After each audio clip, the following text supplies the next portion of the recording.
नमस्कार मित्रांनो, स्वागत आहे तुमचे तुमच्या यूट्यूब चॅनल मराठी मॅथमॅटिक्सवर। आजच्या व्हिडिओमध्ये आपण पेपरमध्ये विचारलेले प्रश्न पाहणार आहोत। पहिले उदाहरण 100 अधिक 100 भागिले 100 बरोबर किती। तर हे गणित सोडवण्यासाठी सुरुवातीला आपल्याला बॉडमासचा नियम माहिती पाहिजे। आणि गणितामध्ये आपण बघितले तर दोन क्रिया आहेत, त्या म्हणजे बेरीज आणि भागाकार। आणि बेरीज आणि भागाकारमध्ये पहिली क्रिया येते ती भागाकाराची, त्यामुळे सुरुवातीला आपण इथे भागाकार करणार आहोत। तर 100 भागिले 100 केले तर आपल्याला मिळून जाईल 1। त्यानंतर पुढचे अधिकचे चिन्ह आणि त्याच्या पुढचे 100 आहे तसे आपण लिहून टाकले। त्यानंतर 100 अधिक 1 होईल 101। तर या प्रकारे आपल्याला उत्तर मिळेल 101 आणि 101 चा पर्याय हा ए आहे। या गणितामध्ये जर पहिली आपण बेरीज केली तर इथे 100 अधिक 100 होईल 200 आणि 200 भागिले 100 केले तर शून्याला शून्य कॅन्सल होईल आणि उत्तर मिळेल 2। तर 2 हे उत्तर चुकीचे आहे, कारण हे बॉडमासच्या नियमानुसार म्हणजे या नियमानुसार केलेले नाही। तर कोणतीही पदावली असेल किंवा एकापेक्षा जास्त गणिती क्रिया जर असतील तर आपण बॉडमासच्या नियमानुसार गणित सोडवायचे आहे। पुढचे उदाहरण 6 भागिले 2 कंसात 1 अधिक 2 बरोबर किती। तर सुरुवातीला आपल्याला बॉडमास नियमानुसार ब्रॅकेटमध्ये कंस सोडवावा लागणार आहे। त्यामुळे इथे आपण 6 लिहिले, त्यानंतर भागिले, त्यानंतर 2, त्यानंतर इथे 2 अधिक 1 होतील 3 आणि कंस निघाला तर तिथे गुणाकाराचे चिन्ह येणार आहे। आणि हीच एक महत्त्वाची स्टेप इथे आहे। बरेच जण डायरेक्ट इथे गुणाकार करतात, म्हणजेच 3 गुणिले 2 6 आणि 6 भागिले 6 एक उत्तर काढतात, तर ते उत्तर चुकीचे आहे। तर इथे या प्रकारे कंस काढून गुणाकाराचे चिन्ह टाकायचे आहे। त्यानंतर गुणाकार आणि भागाकार यामध्ये जर आपण बघितले तर अनुक्रमे पहिला येतोय तो भागाकार, त्यामुळे ते आपण पहिला भागाकार करणार आहोत। त्यामुळे 6 भागिले 2 केले तर उत्तर मिळेल 3 आणि गुणिले 3 पुढचे आहे तसेच लिहिले, तर इथे आपल्याला 3 गुणिले 3 उत्तर मिळेल 9 आणि 9 चा पर्याय हा बी आहे।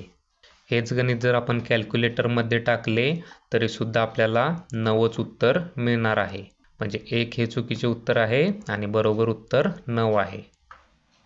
पुढचे उदाहरण 60 अधिक 5 गुणिले 12 भागिले कंसामध्ये 180 भागिले 3 बरोबर किती। तर ही पदावली आपल्याला बॉडमासच्या नियमानुसार सोडवावी लागणार आहे। तर सुरुवातीला बॉडमासच्या नियमानुसार ब्रॅकेटमध्ये कंस आपण इथे सोडवणार आहोत। तर 180 भागिले 3 केले तर इथे आपल्याला उत्तर मिळेल 60। त्यानंतर पुढचे अंक आहे तसे लिहून घेतले। त्यानंतर या 3 क्रियामध्ये अनुक्रमे जर आपण पहिली क्रिया बघितली तर ती आहे भागाकार, त्यामुळे इथे आपण सुरुवातीला भागाकार करणार आहोत।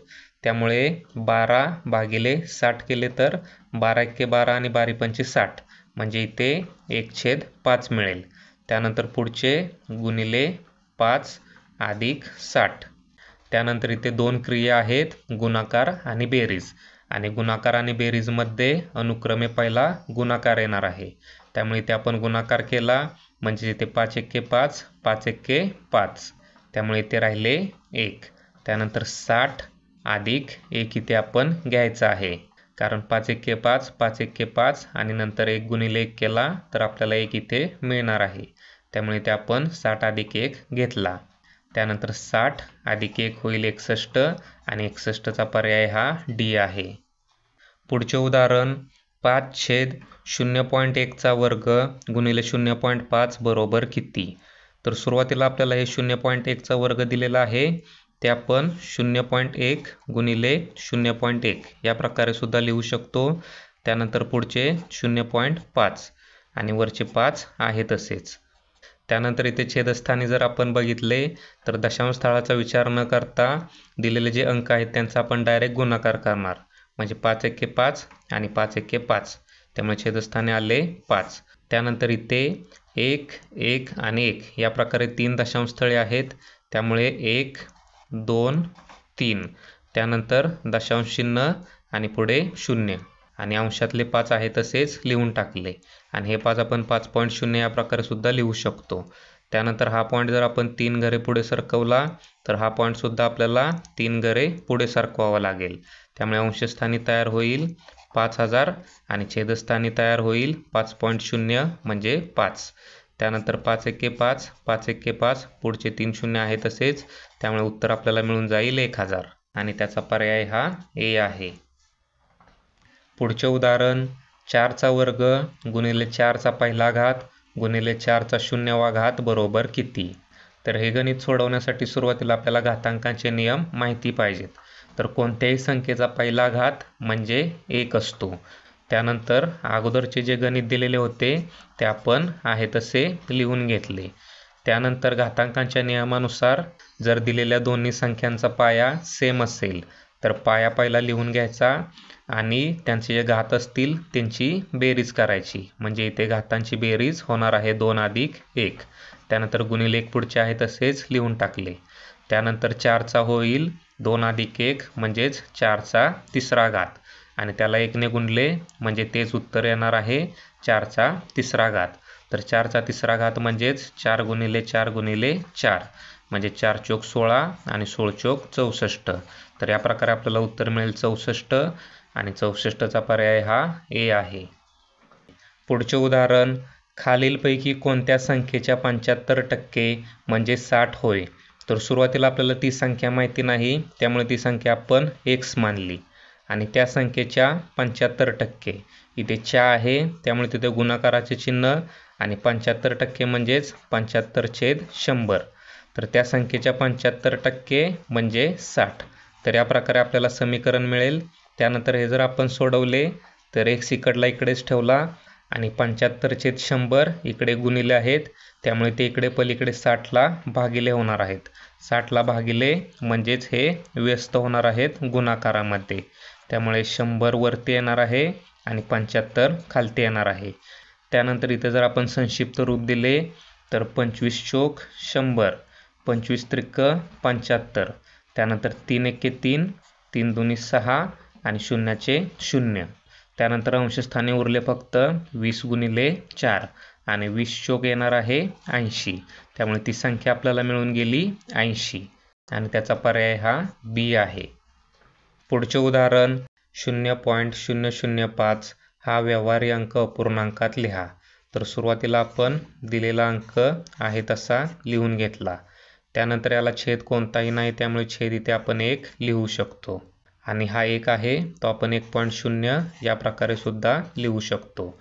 त्यानंतर अंशस्थानचे दशांश चिन्ह 3 घरे जर आपण उजवीकडे सरकवले तर छेदस्थानचे दशांश चिन्ह सुद्धा आपल्याला 3 घरे उजवीकडे सरकवावे लागणार आहे. त्यामुळे इथे अंशस्थानी होईल हे पॉईंट इथे गेल्यानंतर 5.0 म्हणजेच 5 आणि हा पॉईंट इथे गेल्यानंतर म्हणजेच 1000 नंतर पॉईंट येईल म्हणजेच 1000. तर या प्रकारे आपल्याला उत्तर मिळाले 5/1000 आणि त्याचा पर्याय हा डी आहे. आणि 5/1000 जर आपण कॅल्क्युलेटरमध्ये टाकले तरीसुद्धा आपल्याला 0.005 हेच उत्तर मिळणार आहे. म्हणजे यावरून आपला पडताळासुद्धा झाला.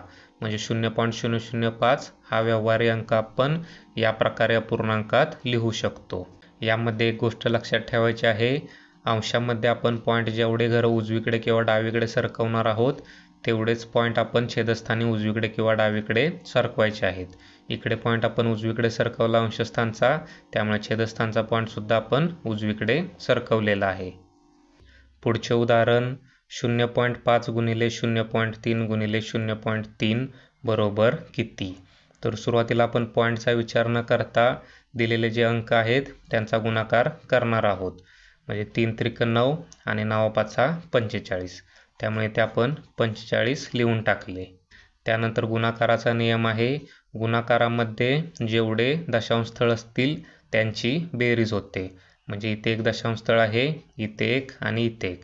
तर या दशांशस्थळांची बेरीज होणार म्हणजे 3 दशांशस्थळानंतर दशांश चिन्ह येणार. त्यामुळे 1, 2 आणि तिसरा 0 लिहिला. त्यामुळे इथे 3 दशांशस्थळानंतर पॉईंट आपल्याला मिळाला. त्यामुळे उत्तर इथे आपल्याला मिळाले 0.045 आणि याचा पर्याय हा डी आहे. बरेच जण 0.45 हे उत्तर लिहितात परंतु ते उत्तर चुकीचे आहे.